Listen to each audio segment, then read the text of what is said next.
का प्रतीक है। गहराई से समझना बात को। पुरुष काय का प्रतीक है? ज्ञान का प्रतीक। और ज्ञान में अहंकार होता है।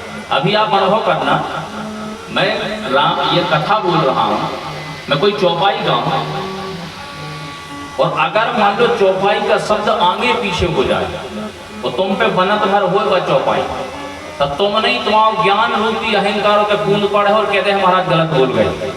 सत्य बात है कि नहीं? चाहते नहीं हो, तुम्हें पता है कि महाराज चूके नहीं हैं, सब आगे पीछे हुए, लेकिन तुम्हारा अहंकार ज्ञान रूपी वो बूंद पड़ेगा और क्या बोलेगा कि महाराज गलत बोल गए, ऐसी चौपाई नहीं। तुम नहीं चाहते कि हम बोले। अनुभव कर लेना, कोई ढोलक बजाने वाला हो, वैसे गाना बजो और एक हाथ गलत घल जाए और अगर जाना थरू को बजा के तो तुरंत जान जाएगी जो हम गलत हाथ मार गए। समझ रहे हो? कहने का मतलब ये है कि ज्ञान में अहंकार होता है और पुरुष ज्ञान का प्रतीक है, स्त्री भक्ति का प्रतीक है। कभी आप लोग विचार करो, जब किसी स्त्री का परिचय दिया जाता है तो क्या कहो जा? फलाने की धर्म पत्नी। कहते कि नहीं कहते? कोनो आदमी थे तो नहीं कहो जा कि ये फलाने की धर्म पत्नी है। क्या कहो जाता है? फलाने की धर्म पत्नी। धर्म स्त्रियों से ही ये वह सत्य है, स्त्री भक्ति का प्रतीक है।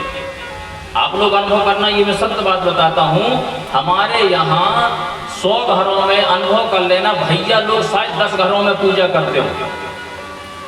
सत्य बात बता रहा हूँ, अनुभव कर लेना।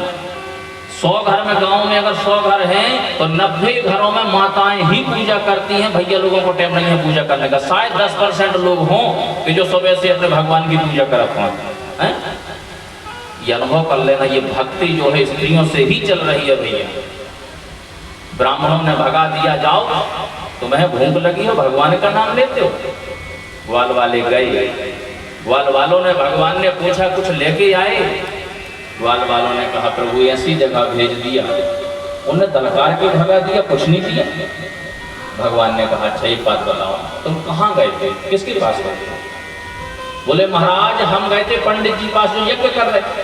भगवान ने कहा यही तो गलती की तुमने, भोजन कौन बनाता है? बोले ब्राह्मण पत्नी है। तो बोले तुमको उनकी पत्नियों के पास जाना चाहिए जो भोजन बनाती है। भगवान कहते दोबारा जाओ और उनकी पत्नियों से कहना कि तुम भोजन दो।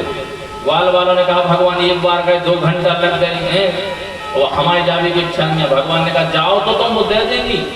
और जैसे ही दोबारा ग्वाल वालों को भेजा भगवान ने, और जैसे ही ग्वाल वाले गए, भागवत में लिखा है कि जैसे ही ग्वाल वालों ने कहा कि हमारे भगवान भूखे, क्या लिखा है कि नमो वो विप्र पत्नेभ्यो